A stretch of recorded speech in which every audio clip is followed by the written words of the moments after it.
Welcome to the hex bar or trap bar deadlift. So this big funky looking thing, hexagonal bar, is a fantastic tool. Some people look down on it compared to the conventional barbell deadlift, which I will show you afterwards. But I think it's actually a far more approachable tool for most people who are starting out in the gym because it doesn't tend to pull you forward. So when you're doing a conventional barbell deadlift, the weight is in front of you and it can take a lot of getting used to because it feels like it's trying to flex you forwards, flex your back, which it kind of is. Whereas the trap bar or hex bar deadlift allows you to stay a little bit more upright.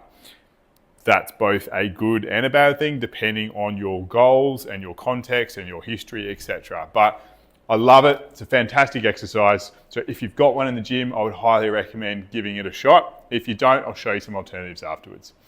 Let's get into it. So what you want to do initially is you're looking to set yourself up so that your grip is in the middle of the grippy part of the handle. So you'll see your legs need to be maybe like they're close to the middle. And I like to, so if I'm showing you my stance width, I'm fairly close together with my feet. So I'm not sort of out here, nice and close together like you do with a conventional deadlift. I want to show you this side on so you get a good idea of some of the nuances of the lift.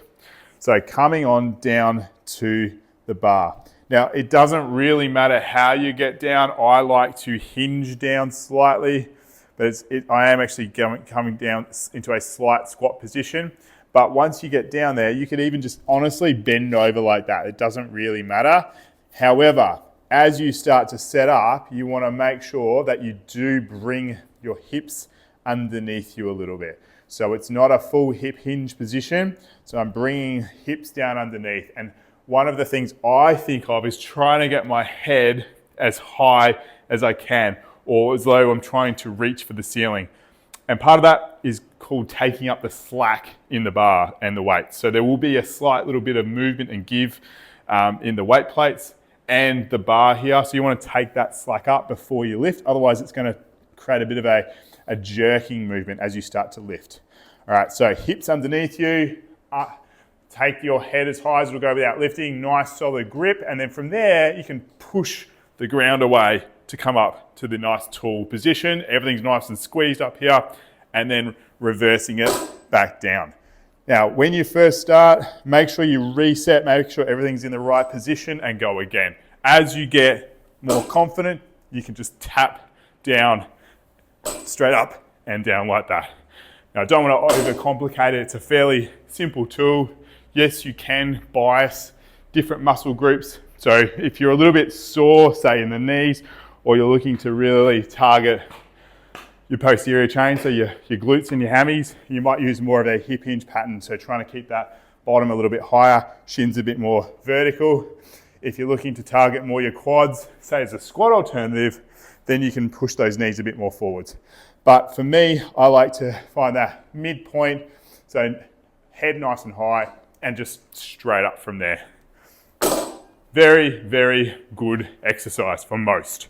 All right, then let's run through the alternatives quickly for this exercise in the hybrid kettlebell program.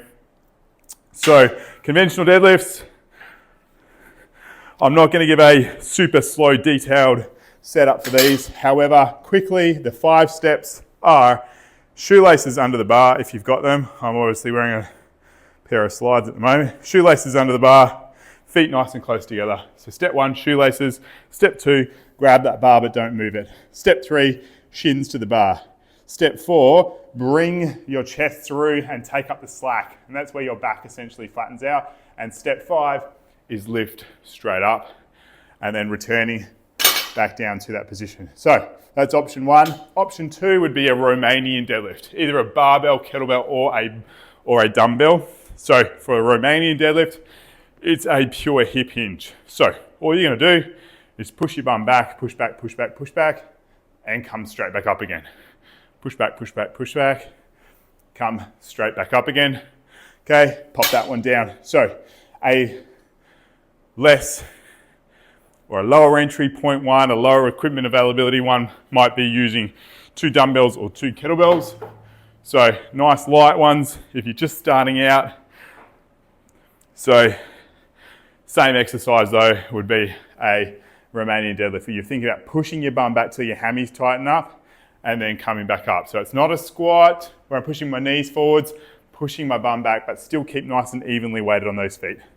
And that's another fantastic alternative. So find the alternative that works best for you, that based on your equipment availability.